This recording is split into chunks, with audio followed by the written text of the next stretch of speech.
โอ้ยจะลงทางเดินอยู่ไหนเดินออกเป็นไม้เหรอผมว่าคงทำไม่ได้หร โอ้ อก ไร้สาระไอ้นี่นะเรื่องเล็กถ้าเทียบกับภัยพิบัติปี 93 น่ะนั่นแหละดีได้ทำได้ดีมากเลยเดินตรงมาเรื่อยๆเดินมาเรื่อยๆมองตาฉันไว้นะ อย่ามาบอกแวกนั่นไงเจอเส้นทางเดิมแล้ว ขอบคุณมิสเตอร์สอน ทำได้เยี่ยมมากทุกๆคน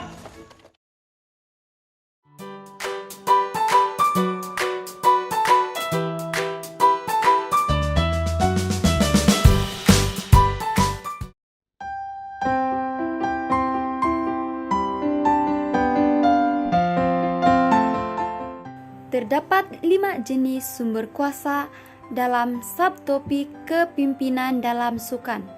Oke, yang pertama adalah kuasa paksaan atau desakan, di mana kuasa ini mengubah sikap atau perlakuan orang lain karena mempunyai kawalan terhadap bentuk hukuman yang diterima oleh individu berkenaan sekiranya gagal memenuhi arahan yang diberikan.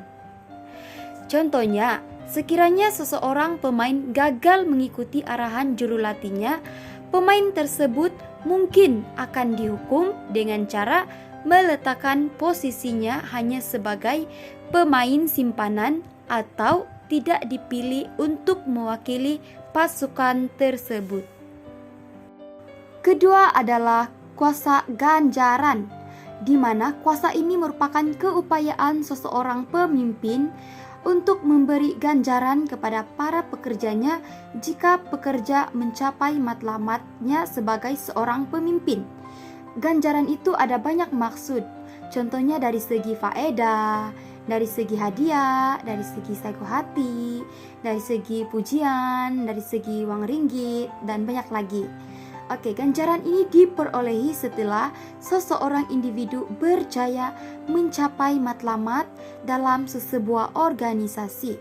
Ganjaran bagi jurulatih pula boleh dikaitkan dengan memberi maklum balas positif seperti memuji atlet di atas pencapaiannya yang cemerlang dalam bidang sukan. Ketiga adalah kuasa sah, yaitu puncak kuasa yang diperolehi melalui sumber jawatan yang dimiliki dan diiktiraf oleh organisasi. Maksudnya di sini adalah mana-mana individu yang memegang jawatan dalam organisasi, maknanya dia ada kuasa yang sah, kuasa yang diberi melalui jawatan yang dipegangnya dan diiktiraf dalam sesebuah organisasi tersebut. Individu yang memegang jawatan itu juga mempunyai kuasa yang sah untuk memberikan arahan dan mempengaruhi tindakan pekerja, sebab kuasa itu kuasa yang sudah diiktiraf dalam organisasi tersebut. Contohnya, kalau dalam sukan jawatan sebagai jurulatih, ketua pasukan, pengurus pasukan yang telah ditetapkan oleh organisasi tersebut. Keempat, kuasa rujukan, yaitu kuasa yang wujud disebabkan ciri pribadi berkarisma yang ada pada seseorang pemimpin. Mereka juga mungkin dipilih berdasarkan rasa hormat serta disukai oleh rekan pemain atau mereka yang berada dalam organisasi tersebut.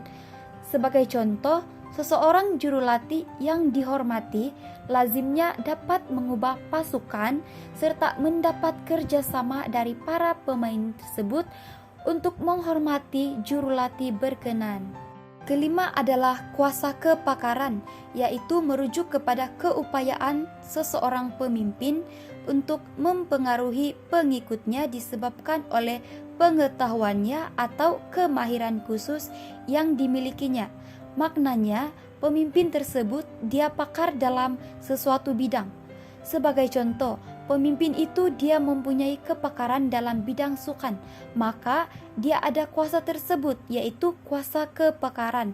Jadi, pengikutnya akan merujuk kepada beliau untuk mengetahui dengan lebih lanjut lagi berkaitan dengan sukan.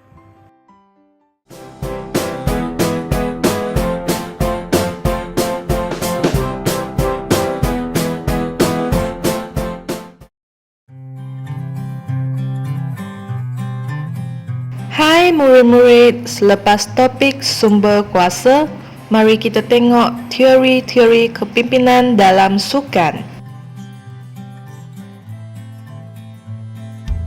Terdapat 4 teori kepimpinan dalam sukan. Yang pertama, kepimpinan berasaskan trait.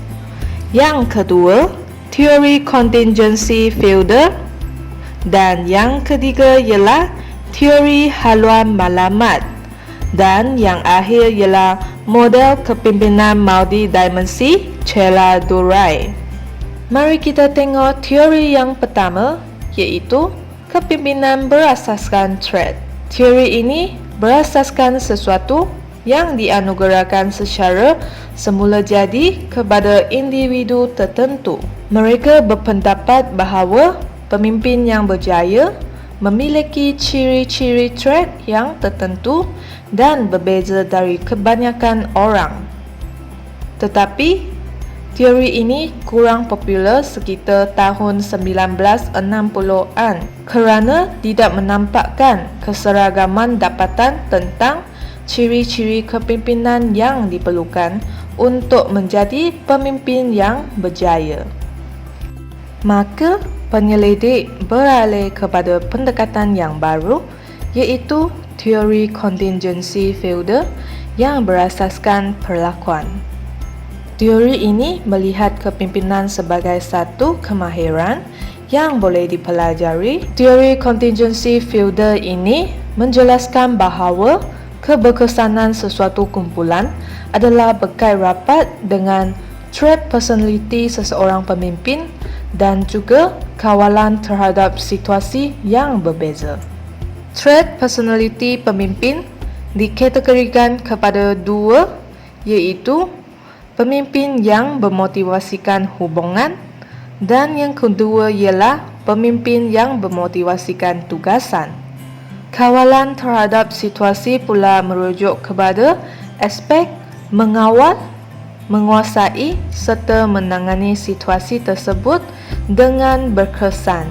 Pengaruh situasi bergantung kepada 3 subfaktor, iaitu hubungan pemimpin pekerja bawahan, dan yang kedua ialah jenis tugasan yang akan dilaksanakan, dan yang ketiga ialah kuasa yang ada pada pemimpin.